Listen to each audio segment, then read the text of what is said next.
monetizing digital services since 2004, boosting the entertainment industry by making digital content accessible for everyone.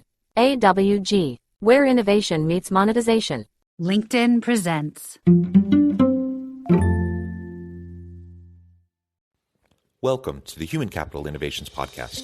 We're your source for personal, professional, and organizational growth and development, where we share original research, explore industry trends, and interview executives and thought leaders from across the globe. We hope you join us often for practitioner-oriented content around all things related to leadership, HR, talent management, organizational development, and change management. Maximize your personal and organizational potential with Human Capital Innovations Podcast.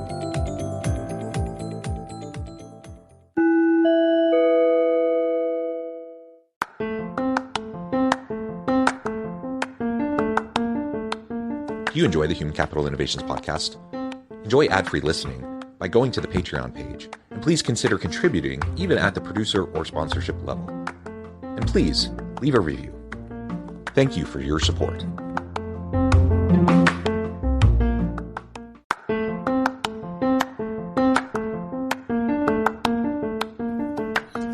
Welcome to the Human Capital Innovations Podcast. In this HCI Podcast episode, I talk with Dale Rose about the trends we are seeing in 360 feedback in the current business landscape.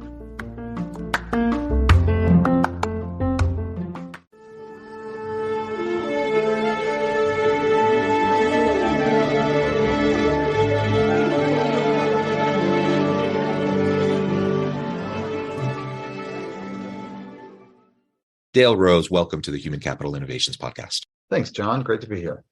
It is a pleasure to be with you today. You're joining us from Berkeley. I'm south of Salt Lake City in Utah.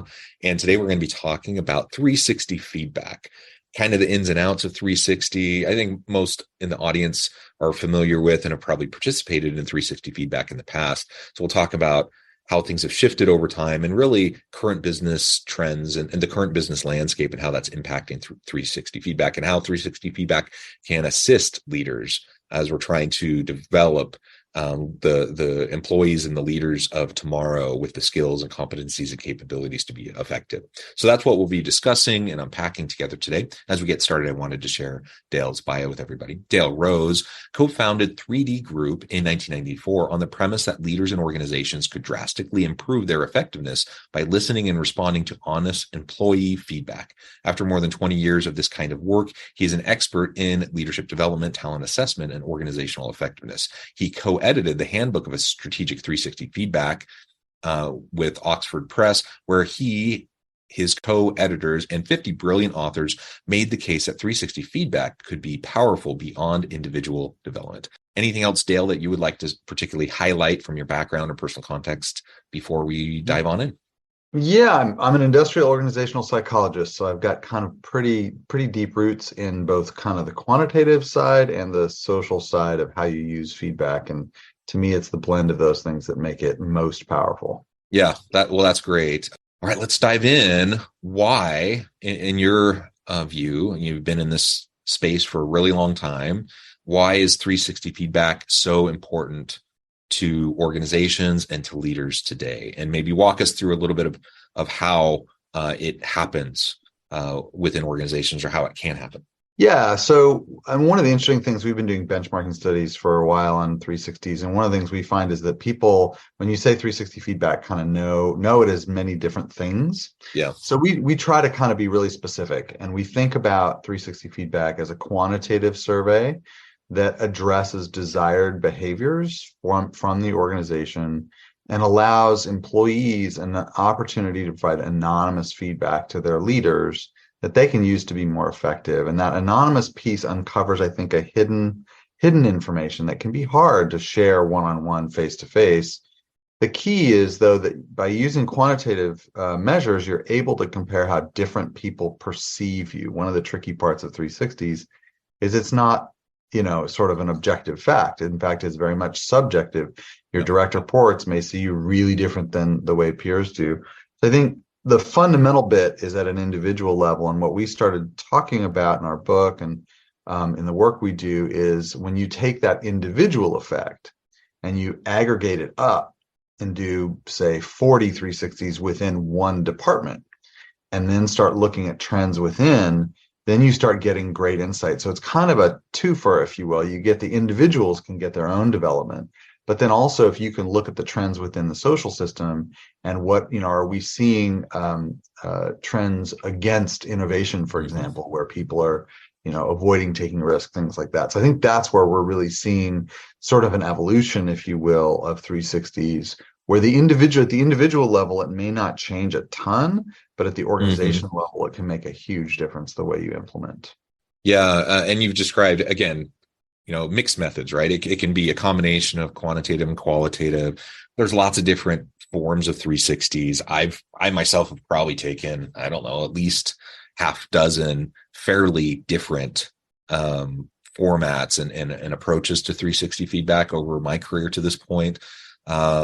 What has been your approach and your organization's approach to structuring and administering 360 feedback in particular, and how have you shifted and seen those types of things change over the last couple of decades?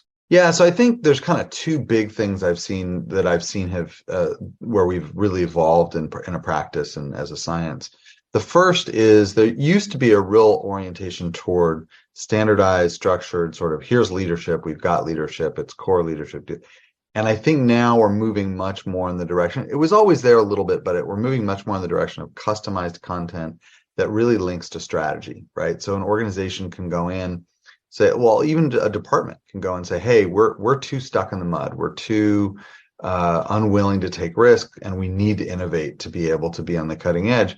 So you can start crafting behaviors into your surveys that achieve those aspirational goals and start communicating to leaders what you're looking for. So I think that ability to customize content to drive strategy is one key thing that we've found as a great lever. You can use an off-the-shelf tool to get that individual impact, and it can be very valuable.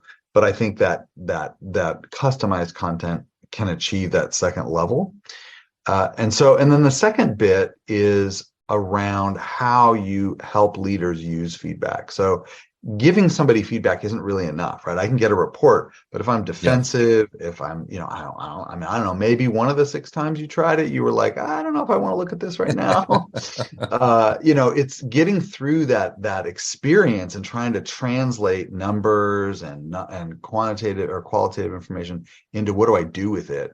We found that in 1 hour, a feedback coach can get somebody off of that defensiveness and into the 1 to 3 feedback, actionable items that they can really work on to move the dial and prioritize. So I think that use we see in our data, we're seeing that as many as 88% of companies are using feedback coaches in that focused way. That's not like, we're not talking executive coaching 6 months, that kind of thing. We're talking like 1 hour of, here, let me help you really think about this feedback well and distill it down to 1 to 3 things. So those are the things that we're seeing.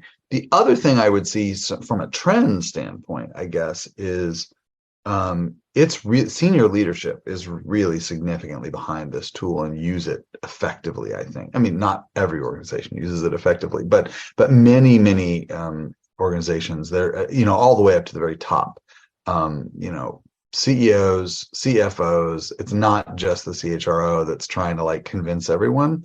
I think we're seeing that real C-suite support come through.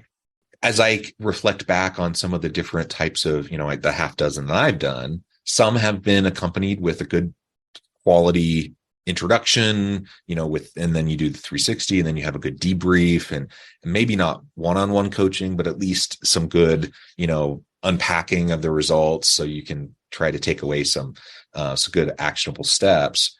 That coaching piece really does seem important, or at least a really good quality debrief with the individuals doing the 360 so that people do know where to go from there. And, those people who are open to growth and development, they're the ones that are going to take it and they're going to run with it anyways. But there are always going to be individuals who, for whatever reason, are just going to be resistant. They're going to be skeptical, or they just don't know how. So they're going to get it, and then they're just going to look at it and feel demoralized and overwhelmed and just not know how to move forward. And those are the people that really need that coaching.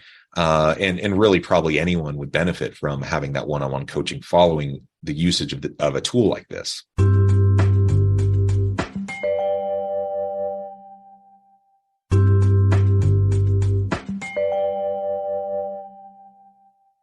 Yeah, I think that's right. I think it's real interesting. You're right. The people who are already motivated, already there, are likely to be able to work with it. They're not going to have resistance to get over. But even those folks, sometimes there'll be some confusion, like, how do I make sense of this? These guys say X, but these guys say Y. And just having an expert help you work through what some of those differences are and how you work with them can make a huge difference. I think, again, it's tricky at scale, right? If you've got 3,000 managers, you're trying to get feedback, doing that for, individual coaching for those folks is going to be a little rough. But certainly at the executive level and at key strategic areas, I mean, high potentials, folks where you really want to make sure they understand the impact they're having. One of the interesting things I find is somebody will come to me and say, oh, gee, these scores are different than the last time I did this. And I don't really understand why they're so different. I'm like, well, do you have different raters? Well, we're talking small numbers here. So if there's, say, 10 people rating you, if 3 of them have a different rating profile, like, it's going to change your number. So comparing time 1, time 2, that kind of thing, it doesn't really work. So what I always say is, what you're really trying to do in looking at a 360 is to understand today how you're impacting this group of people through this lens of a strategic set of behaviors that you should be exhibiting as a leader. But it's really this interaction, right? It's not just an individual. It's like, well, this doesn't reflect who I am as a leader. Well, no, it doesn't reflect who you are as a leader. It reflects who you are as a leader in conversation with these other people. And it's that interaction effect that I think 360 uniquely provides, right? It's very, just radically different than a personality assessment. In fact, I would contend you really can't measure personality with a 360 because it's observed behavior by others. It's very different than what's going on in here. Yeah. And as I reflect back, I also think about, my own potential resistance to some of the feedback I've received in the reports. And like you said, sometimes you get conflicting information. Sometimes, it's called 360 for a reason. You want to be able to see, how people perceive you from various angles. And, I might feel good about or agree with or resonate with the feedback from one angle, but not from another. And wrestling through that is always a little bit of a tricky thing. And one thing that I found, that at times I've been inclined to do is I'll look at feedback, from a particular group in the 360 where maybe it'll be framed as an opportunity for development or for growth, or maybe a weakness that I need to work on. And what they're pointing out is something I'm actually proud of. Like, I don't want to change. Like it's something like I understand why they would view it that way, but I actually think, I just disagree. Like, I get it, but I just completely disagree. No, I think, that's really common. I see that with leaders all the time. And what I always say is feedback is not a mandate, right? This is not a mandate for change. This is an opportunity for you to understand someone's point of view. So a perfect example I run into all the time. I love saying that micromanaging is a good thing to do. People go, what are you talking about? That's horrible. We shouldn't micromanage. We should empower. Well, yeah, except for when you have really poor performers.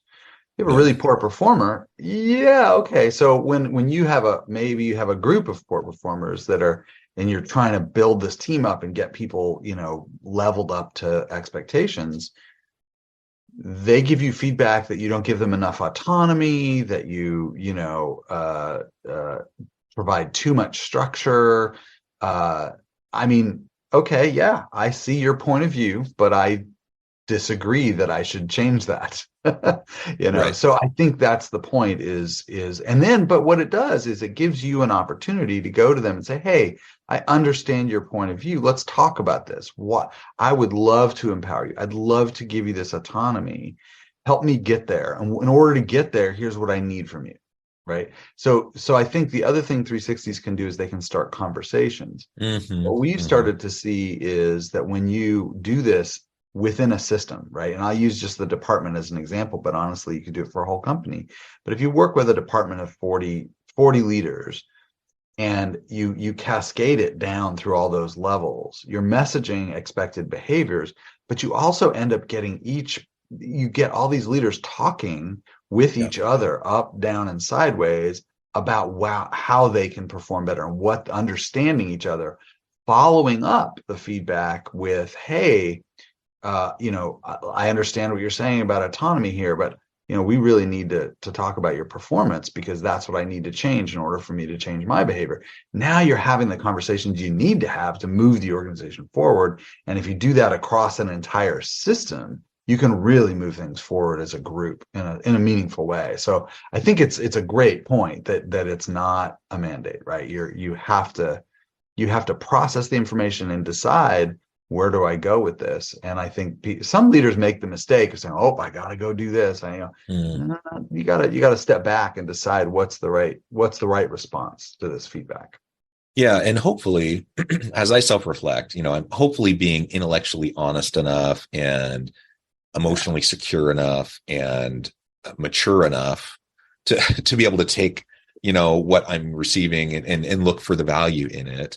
I don't always have to agree with it, but hopefully that's not like just a tactic to, say, I'm not resistant, I just don't agree because they're wrong. That can happen. It can be a tactic.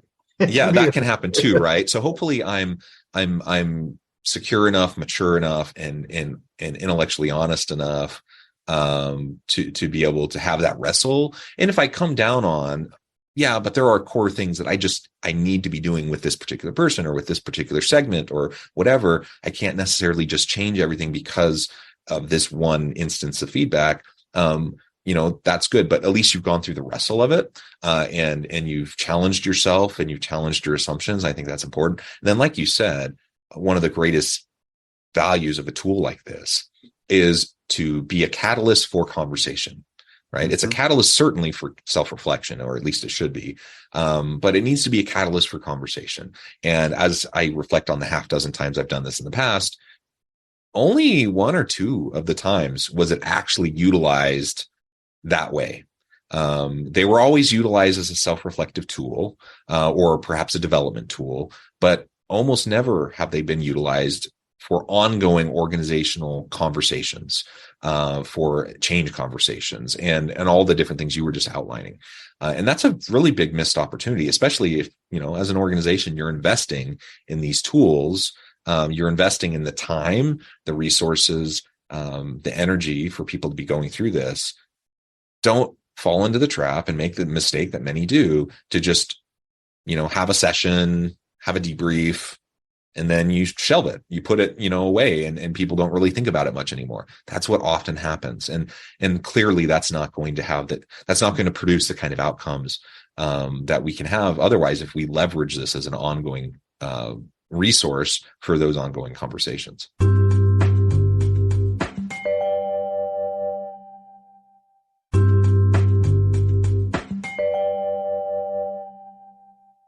And I think, in a sort of a systemic approach, right, too, where if you're just doing individuals, if you do groups of individuals and you structure it in the right way, you can get those conversations going. One of the most important conversations is to follow up with your manager.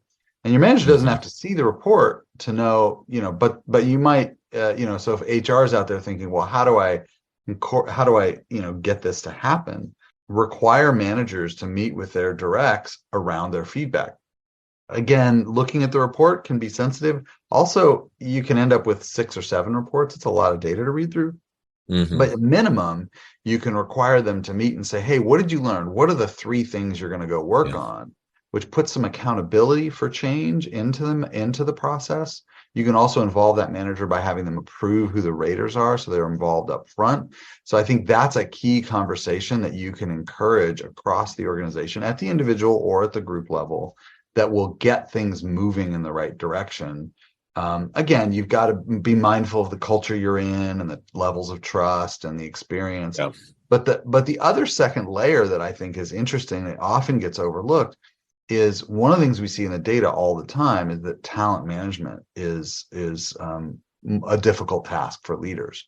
So there's like this funny double edged sword here where someone getting feedback, if they're going to go meet with their manager and talk through what they need to work on, you're now providing their manager with an opportunity to improve their management of their individual by giving them a structured way to have a conversation that's otherwise kind of difficult, right? It's difficult to sort of sit down and go, okay, we're going to have a development conversation. And how do I do that? How do I even, I'm busy. I got to get work done. I'm going to go do that. So I think you actually can benefit those managers by giving them a mechanism. They've provided feedback. They know the items. Their feedback's not anonymous. So anything where there's big deltas, the individual can say, hey, why did you rate me a 2 on this? I thought I was doing great. Oh, well, again, let's have the conversation, right? So I think it can provide an individual's manager also a development opportunity on helping their direct develop just through the process. If it's done right, I think you've teed it up very well, that you really have to introduce it well, put the structures in place, do it for the right reasons. All these things make all the difference for sure. I have another question for you. I'm thinking of one instance. It struck me as odd and even perhaps a little damaging when there was a particular team that did this. People got their individual reports, but then they put up on the screen, they put like the comparison. So you had the different competencies that were addressed in the 360, and then you had each person's name, and then you had like direct comparisons of what their aggregate scores were. And I just remember being in that meeting, and I actually had pretty high scores. So I wasn't like personally like embarrassed or anything, but I just thought, why? Like, this seems like a really individual kind of thing. And it doesn't seem like it's even appropriate from a quantitative standpoint to be making those types of comparisons, because you have totally different groups of people evaluating different people. Right. Like I said, I mean, that you could have inherited a group of, your team that is struggling, and you're trying, like, it's not a person indicator in so many ways, right? It's an indicator of how a person is working with a particular group at a particular point in time. I mean, I remember working with one manager one time, bravest manager I ever met in this regard. And she had a group of unionized employees that worked for her. There were like 25 of them. And she picked all of the people she knew disliked her the most. And she was like, I just want to look at, like, I want to see how bad it is. Like, what's the worst there is? And if I can start there and work my way forward, I can get this team where I want them to be. So if you think of somebody like that being thrown up on the board like that, it's like, whoa, I didn't realize this was like so you don't know how people have picked those raters or what a lot too much going on. I would never do that. That sounds like a really unfortunate way to use the process. I have seen it done where you can compare yourself to the group average. Sure. But that's never broadcast, right? I mean, that's a personal comparison. Wow, that's rough. Yeah. Well, and it just illustrates, I've been bringing up these examples because I think everyone who's in the audience today has probably had some experience with these in the past. And depending on how well or how poorly it was handled, you might have been a little bit jaded, and you might be like, I'm not really sure I want to do this in the future. The point is, if the tool wasn't utilized well or implemented well, it could have been a bad experience, but that doesn't mean the tool itself is a bad thing. And certainly it can be leveraged moving forward in a more positive way. So don't throw the baby out with the bathwater, I guess I'm suggesting. Like, there are bad examples, and there are times where people probably, had less than ideal experiences, but we can learn from those, and then we can do it better the next time and leverage things in a better way. Yeah, no doubt. Yeah, we run. I mean, we love it when we don't love it because it's horrible if someone went through it, but we run into people all the time that come to us and say, well, we've had this really bad experience with 360. It was misused this way, it's misused that way. And I think that's, our focus is giving guidance around how to implement well, and not just out of the book, right? It's one thing to have written the book, but you have to you have to approach it from what's the most practical way to get this done well. And I think you have to look at history in the organization. You have to look at, reputation of HR, expertise that's available. We've run this process in bakeries where they don't have emails, and you have to have paper surveys of all things. Like, back in the day, there were a lot of paper surveys, but so you have to look at the local environment, the local context, and I think put a lot of thought into it. But we do run into a lot of folks within HR who haven't had the expertise or the kind of guidance around how to do it really well. And they're kind of making it up as they go, and all out of good intent, but they can stumble into things, right? Yeah. Like even the example you gave of like, hey, this will really motivate people to want to, okay, but there's unintended consequences. So I think, it's being thoughtful, but having a partner that can really help you think it through. I think it's usually folks that we're working with in this context are folks that have gone out and found some software package that they could kind of run, and it was on the cheap, and it doesn't really get you what you want. It's not 360 is not software. It's a lot more than that. And so implementation guidance, I think, and even from peers, we'll run some programs sometimes where we'll get peer groups together who are implementing 360s so they can share their own practices and talk to each other. How did you figure this out? What did you do with this problem? How did you scale that? And those, I think, could be powerful. Yeah, well said. Well, Dale, I know at the time I need to let you go here in just a minute, but before we wrap things up for today, I wanted to give you a chance to share with the audience how they can connect with you, find out more about your work, your team, and then give us the final word on the topic for today. Yeah, so best way is at our website, www.3dgroup.net. You can find out lots about us there. I'm also at drose@3dgroup.net, so feel free to reach out to me directly. And I think, I would just say, as we've been talking about in terms of, how you're going to implement, focus on quality, focus on context, but also get, it's really key. The success and failure has to do with working with someone who's had the experience and expertise to implement according to your environment. If you do that, you're going to be successful. Yep. Well said. Dale, thank you so much. It's been a real pleasure. I encourage the audience to reach out, get connected, find out more about what Dale and his team can do for you. And as always, I hope everyone can stay healthy and safe, that you can find meaning and purpose at work each and every day. And I hope you all have a great week. Do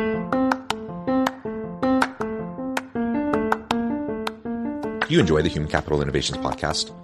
Enjoy ad-free listening by going to the Patreon page, and please consider contributing even at the producer or sponsorship level. And please leave a review. Thank you for your support.